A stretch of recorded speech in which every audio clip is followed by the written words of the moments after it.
ज्ञान को सच्चे मन से, लगन से सुनना है और समझना है। क्योंकि मेरे भाई बार बार ये जन्म नहीं मिलेगा, ये मौका नहीं मिलेगा।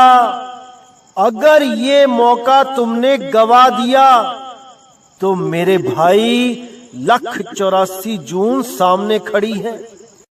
ऐसे ऐसे शरीरों में जाना पड़ेगा कि लहर अबदाना, हालत खराब हो जाएगी मेरे भाई। अभी तो बहुत अच्छा सुंदर शरीर मिला है, अगर थोड़ा सा कमजोर है कोई बात नहीं, अगर थोड़ा सा टेढ़ा है कोई बात नहीं, रंग काला है कोई बात नहीं, कुछ नहीं होता। आपको इंसान जन्म मिला है, बहुत बहुत बहुत किस्मत वाले हो आप। उन अरबों खरबों कुत्तों से, उन अरबों खरबों गाय भैंसों गधों से, उन अरबों खरबों पेड़ों से लाख गुना बेहतर हो मेरे भाई, लाख गुना बेहतर हो। खुदा ना खास्ता अगर ऐसा शरीर मिल जाता जो पेट के बल रगड़ रगड़ के चलना पड़ता, जैसे सांप का, मगरमच्छ का, फिर क्या करते। इसलिए मेरे भाई नेगेटिविटी जीवन से निकाल दो। आप जैसे भी हो बहुत अच्छे हो, परमात्मा ने आप पे दया करी है, जो आपको इंसानी जन्म बख्शा है। अब इस जन्म को लेखे लगाना है और उसके लिए नाम लेना है, परमात्मा का सच्चा नाम लेना है, सत्य नाम लेना है। झूठे नामों में, अधूरे नामों में जीवन बर्बाद नहीं करना है। अच्छी तरह समझ लो इसको। तो आज मेरे भाई, आज जो हम वाणी लेने जा रहे हैं वो कबीर सागर से लेंगे और सतगुरु के बड़े प्यारे अनमोल वचन है। मुझे पूरी उम्मीद है कि इसका श्रवण करके आपको बहुत आनंद आएगा और मूल ज्ञान बिल्कुल स्पष्ट समझ में आने लग जाएगा। तो क्या कहती है वाणी? पावे हंस वंश सही दाना, देखत यम ते ही दूर डराना।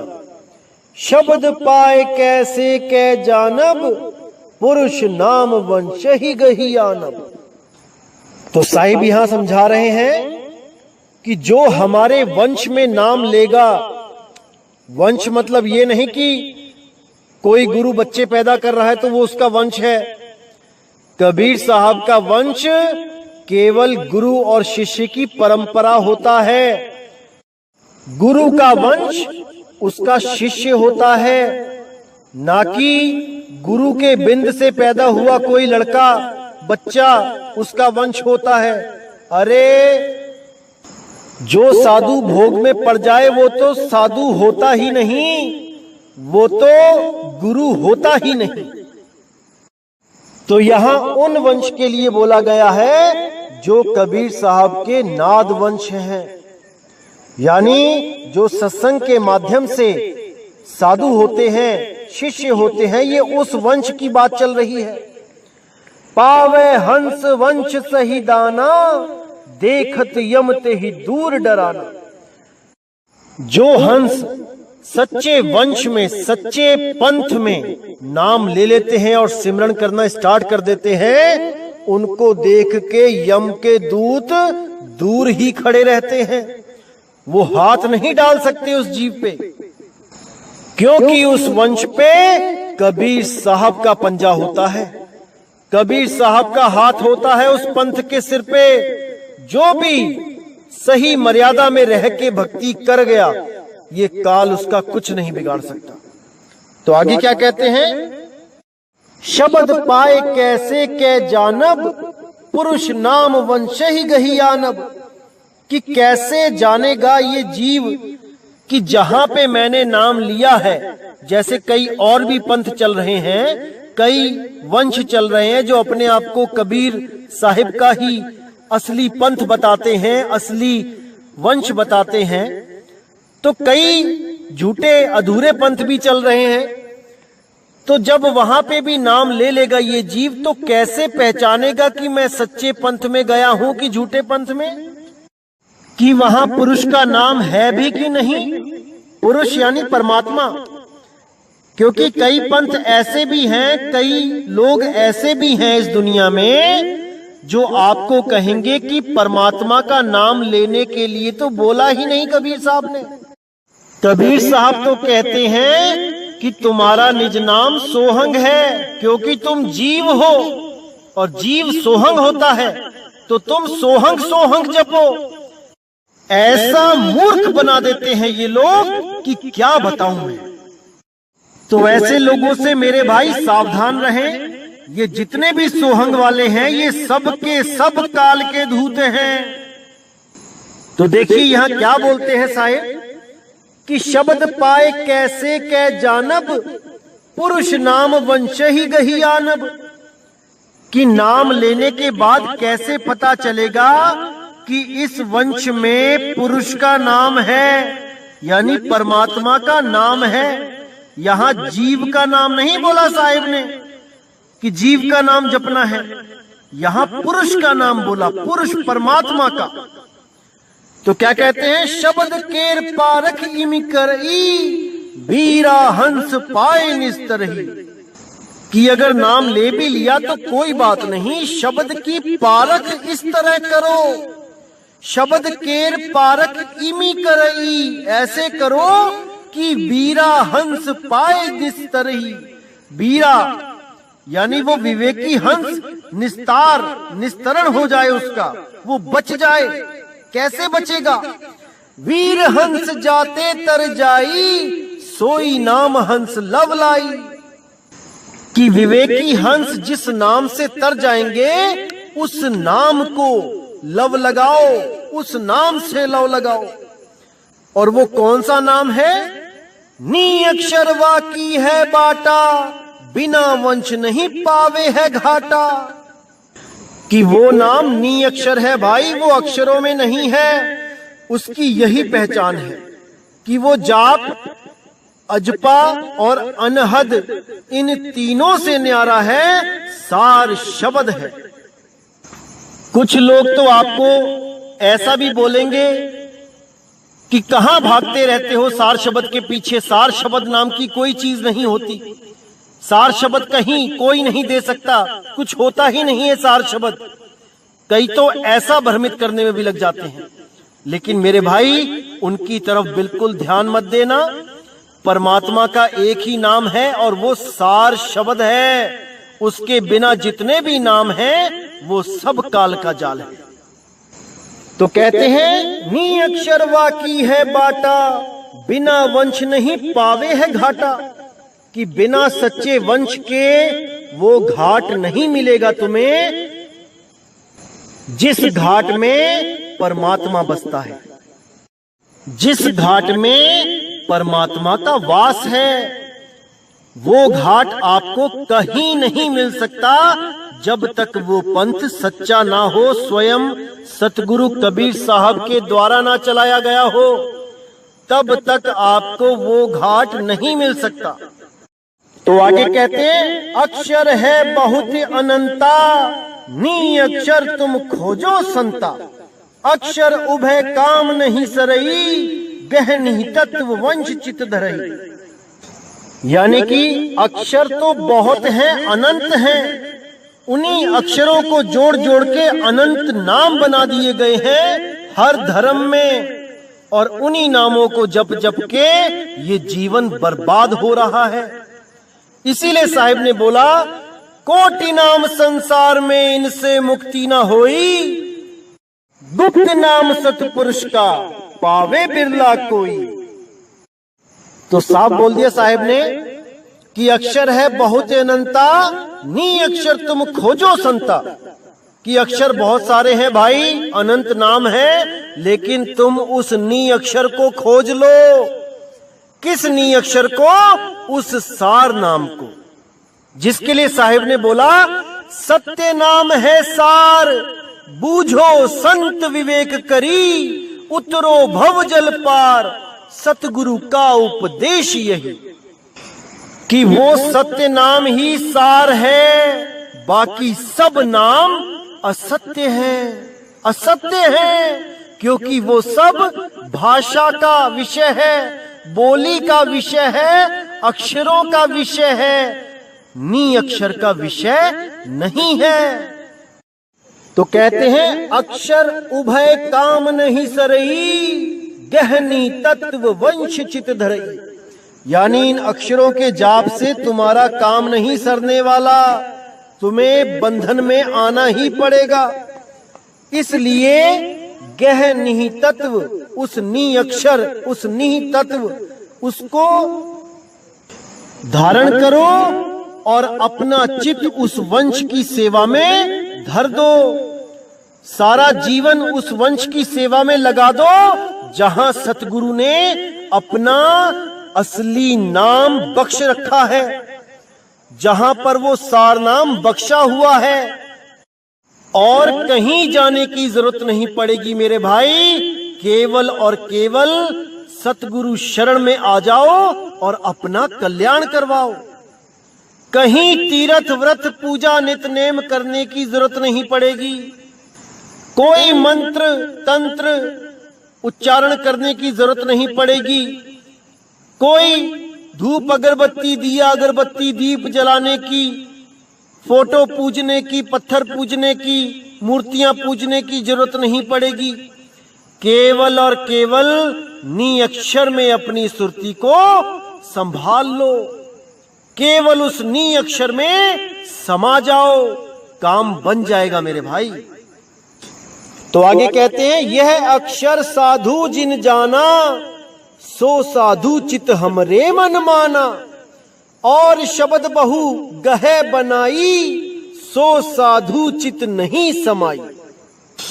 यानी ये अक्षर जो नी अक्षर है, जो अक्षरों में नहीं है, वो अक्षर जो जान गया सतगुरु की शरण में आके, सो साधु चित हमरे मन माना।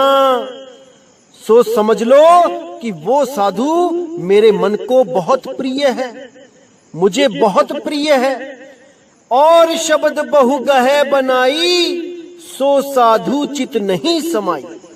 और जितने भी शब्द मनमुखी शब्द बना बना के ये जो नामदान दे रहे हैं, कोई ओम सोहम सत्य कबीर, कोई ज्योत निरंजन ओंकार आरंकार सोहम सतनाम, कोई सतपुरुष अकाल मूर्त शब्द स्वरूपी राम, कोई कुछ कोई कुछ कोई कुछ। कहते हैं ये साधु चित नहीं समाई, ये साधु मेरे चित्त को नहीं भाते, क्योंकि इन लोगों ने जीवों को भरमा दिया है, उस नी अक्षर से दूर करके इन अक्षरों में उलझा दिया है। तो ऐसे लोगों से बच के रहना है मेरे भाई। कबीर साहब ने इन लोगों को मूर्ख बोला है। कबीर साहब कहते हैं सारे नाम हम भाख सुनाया, ये मूर्ख जीव समझ नहीं पाया। यानी मैंने अपनी वाणी में इतना भाखा इस सार नाम के बारे में, इस आदि नाम के बारे में कि वो नी अक्षर है, नी अक्षर है, नी अक्षर है, लेकिन ये मूर्ख जीव, ये मूर्ख गुरु नहीं समझ पाए कि नी अक्षर क्या होता है। सब के सब अक्षरों में ही उलझ गए। तो ऐसे ही लोगों को, ऐसे ही गुरुओं को मैं भी मूर्ख ही कहता हूं, क्योंकि मूर्ख का अर्थ मैंने आपको बताया था कि जो मुंह में आ गया बिना विचार किए, बिना विवेक किए 10 लोगों के आगे रख देना, उसी को मूर्ख कहते हैं। और जब मैं कभी मूर्खानंद कहता हूं तो इसका क्या मतलब होता है कि वही मूर्ख जो बिना सोचे अपनी बात को सबके सामने रख रहा है और ये भी नहीं सोच रहा कि लोग मेरा कितना उपहास करेंगे, मजाक उड़ाएंगे, इसको ना सोच के वो अपनी ही मूर्खता का आनंद लेता है और सोचता है पता नहीं कितनी बड़ी विवेक वाली बात मैंने कर दी, और उसी मूर्खता का आनंद लेता हुआ वो खुश होता रहता है मन ही मन। लेकिन ये नहीं समझ पाता कि उसने महामूर्खता का परिचय दिया है। इसीलिए मैं उन लोगों को मूर्खानंद कहता हूं। मैं किसी को गाली नहीं देता भाई, ना ही मेरा किसी से बैर है, लेकिन जो भी परमात्मा के जीवों को उलझाता है मेरा फर्ज बनता है कि मैं एक बार तो उसको उसका आईना दिखा दूं, ताकि अगली बार वो कोई भी गलत रास्ता दिखाने से पहले 100 बार सोच ले कि उसको उसकी अज्ञानता का करारा जवाब दिया जाएगा। अच्छी तरह समझ ले। इसीलिए मैं इन शब्दों का प्रयोग करता हूं भाई, नहीं तो मेरा किसी से कोई बैर नहीं है। तो आगे क्या कहती है वाणी? और शब्द बांधे प्रतीति, एक नाम बिन यम नहीं जीती। अक्षर एक मोई कह पावे, और अक्षर सब ज्ञान बतावे। कि 4 शब्द के अलावा और शब्दों से अगर वो प्रतीति बांधे यानी विश्वास करेगा उन पे, तो वो यम को नहीं जीत सकता। क्योंकि एक नाम बिन यम नहीं जीती, वो एक नाम के बिना यम को नहीं जीत पाएगा। और वो नाम क्या है? वो है सतनाम, ना कि सोहंग, ना कि ओहंग। नहीं मेरे भाई, नहीं। अक्षर एक मोहि कह पावे, और अक्षर सब ज्ञान बतावे। यानी एक अक्षर को कहने मात्र से मुझे पा जाए, यानी उस आदि अक्षर के द्वारा मुझे प्राप्त करे, और जो ज्ञान है वो बाकी अक्षरों के द्वारा बताए, यानी 52 अक्षरों के द्वारा ज्ञान को समझाए और उस आदि अक्षर से मुझको पाए। यहां पर 2 अक्षर की बात आ गई है, एक छुड़ाए एक लखाए। 52 अक्षर छुड़ाए, वो आदि अक्षर लखाए। धर्मदास सुन वचन हमारा, कलयुग साधुन के व्यवहारा। मुक्ति मुक्ति साधु जन करई, कहो मुक्ति कैसे निर्धरई। एक नाम बिन मुक्ति न पावे, कोटिन साधु यतन करावे। सार नाम की नाही ना आशा, कोटिन नाम करे विश्वासा। तो यहाँ पे साहिब ने साफ बता दिया कि धर्मदास हमारा वचन सुनो, कलयुग में जो साधु होंगे उनका व्यवहार कैसा होगा मुझसे जानो। मुक्ति मुक्ति सब करेंगे, लेकिन कैसे मुक्ति होगी ये कोई नहीं जान पाएगा। सब के सब मंत्रों से मुक्ति की बात करेंगे। नहीं मेरे भाई, नहीं, इन मंत्रों से मुक्ति नहीं होगी। इसीलिए साहिब ने बोला, तंत्र मंत्र सब झूठ है, इनमें ना उलझे कोई। सार नाम जाने बिना, कागा हंस न होए। तो कहते हैं एक नाम बिन मुक्ति न पावे। केवल एक नाम चाहिए मुक्ति के लिए। कोई 2, 5, 7, 10, 20, 100, 1000 करोड़ नहीं चाहिए। केवल एक नाम चाहिए, और वो केवल और केवल परमात्मा का नाम होना चाहिए, सार नाम होना चाहिए। इसीलिए नानक साहब ने बोला, तेरा एक नाम तारे संसार, मैं एहा आस एहो आधार। नानक नीच कहे विचार, धानक रूप रहा करता। कि तेरा एक नाम सारे संसार को तार सकता है, किसी और का नाम जाप करने की जरूरत नहीं पड़ेगी। तेरा नाम ऐसा समर्थ है। तो कहते हैं एक नाम बिन मुक्ति न पावे, कोटिन साधु यत्न करावे। कितना ही यत्न कर लो नहीं पाओगे मुक्ति। सार नाम की नाही ना आशा, कोटिन नाम करे विश्वासा।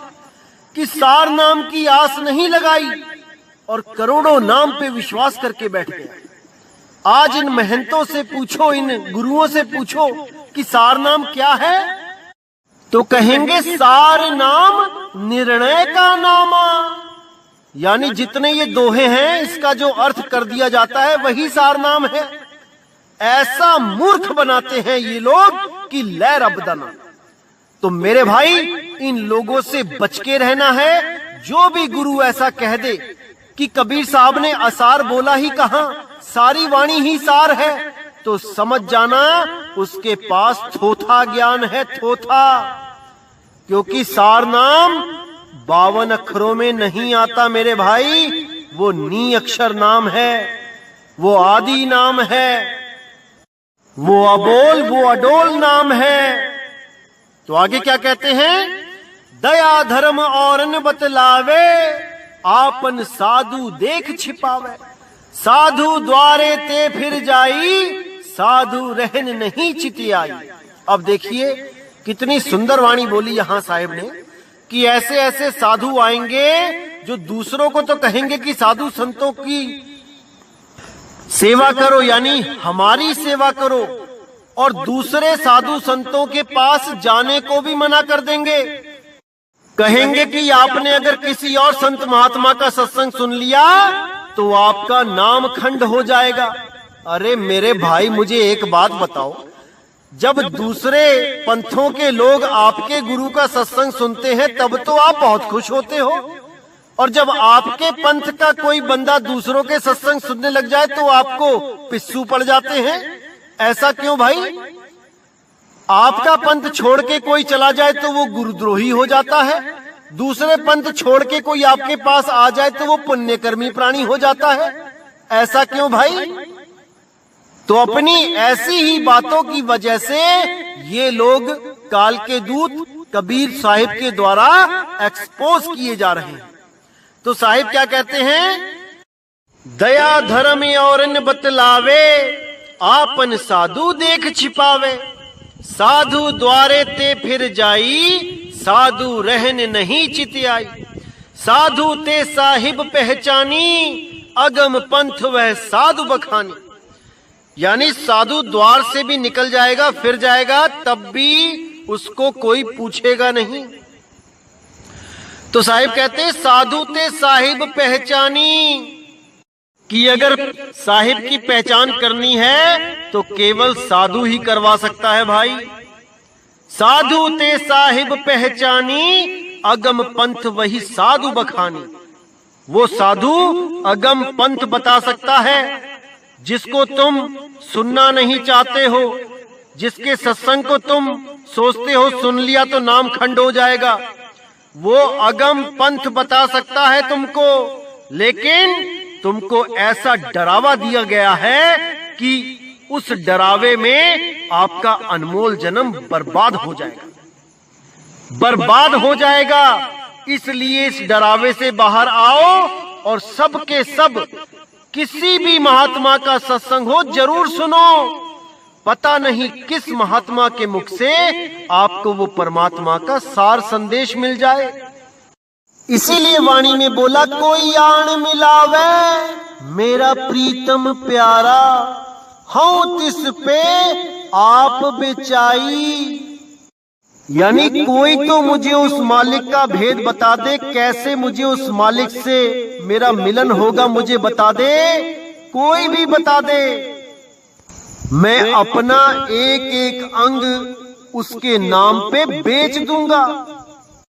हूं तिस पे आप बेचाई, सब कुछ बेच दूंगा, लेकिन कोई मेरा प्रीतम मुझे मिला दे। ये जरूरी नहीं कि परमात्मा खुद आएंगे आपको बताने तभी आप उस प्रीतम को मिल पाओगे, नहीं। जिसको परमात्मा ने वो भेद बता दिया है, उसको सिमरण करने की विधि बता दी है उस सार नाम की, वो आपको मिलवा सकता है। लेकिन वही भेदी गुरु मिलवा सकता है जिसको परमात्मा ने स्वयं आके बताया है। उसी के पंथ में आप बच सकते हो, नहीं तो ये काल के दूत आपको इन्हीं मंत्रों में उलझा के आपका जन्म बर्बाद कर देंगे। तो आगे कहते हैं, कलयुग साधु के सुन मरमा, आप बूढ़े औरन कह धर्मा। देखी उलटी रीति रे भाई, आप बहे औरन समझाई। यानी कलयुग में ये साधु होंगे, ये बड़े बड़े जो ज्ञानी बन के बैठे होंगे, आप लोगों को तो भक्ति का पाठ पढ़ाएंगे, लेकिन खुद बूढ़े यानी डूबेंगे। आपको तो विश्वास दिलाएंगे कि परमात्मा पे भरोसा रखो, परमात्मा कुछ भी कर सकता है, आपको हमेशा बचाएगा। और खुद रहेंगे जेड सिक्योरिटी में, खुद रहेंगे बंदूकों की छांव में, क्योंकि आप लोगों को तसल्ली देनी है परमात्मा के नाम पे। इनको खुद को विश्वास नहीं है उस मालिक पे, इनको विश्वास है इन पुतलों पे 5-5, 6-6 फुट की मिट्टी के जो पुतले हैं, बंदूकें लेके खड़े हैं, इन पे इन लोगों को ज्यादा विश्वास है परमात्मा से भी। तो ये जितने भी जेड सिक्योरिटी वाले बाबे हैं, ये सब के सब खुद तो डूब रहे हैं और लोगों को तरने का आस बांध रहे हैं कि तुम तर जाओगे, हमसे नाम लेके निडर हो जाओगे, और खुद डरे हुए रहते हैं। तो आगे कहते हैं, वंश नाम ले जग को ठगही, विषय विकार में बहुविध लगही, यमदूतन ते करिय स्नेहू, मम हंसन ते करी है द्रोहू। यानी वंश का नाम लेके कि हम कबीर पंथ के वंश हैं, हमारे पूर्वजों को कबीर साहब ने वचन दिया था कि तुम्हारे इतने वंश राज करेंगे, गुरु बनेंगे। ये सब पाखंड है मेरे भाई, ये सब आपको धोखा दिया जा रहा है। कबीर साहब ऐसा वचन किसी को नहीं देकर गए, किसी को नहीं देकर गए। इतने साधु संतों को मिले हैं कबीर साहब, एक को भी वचन नहीं दिया कि तेरे बच्चे गुरु बनेंगे। अरे मेरे भाई, गुरु का बच्चा शिष्य होता है, गुरु भोगों में लिप्त नहीं होता है। कल का जो मैंने सत्संग किया था साधु के लक्षण, वो मैंने आधे अभी बताए नहीं हैं, वो मैं तब बताऊंगा जब मृतक भाव के ऊपर सत्संग किया जाएगा।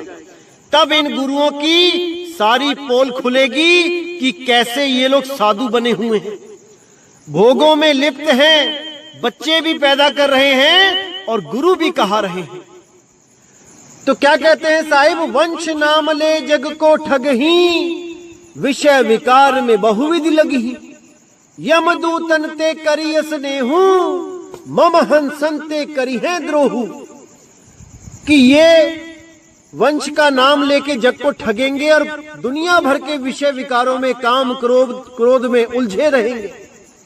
यमदूतन ते करिय स्नेहू, अलग अलग पंथों में जो कालदूत बैठे हैं उनकी महिमा गाएंगे, लेकिन जो भी सार नाम की बात करेगा वो इनके मन को नहीं भाएगा, उसका ये द्रोह करेंगे। लोभ देई निज सेव दृढ़ाई, चेला चेली बहुत बड़ाई।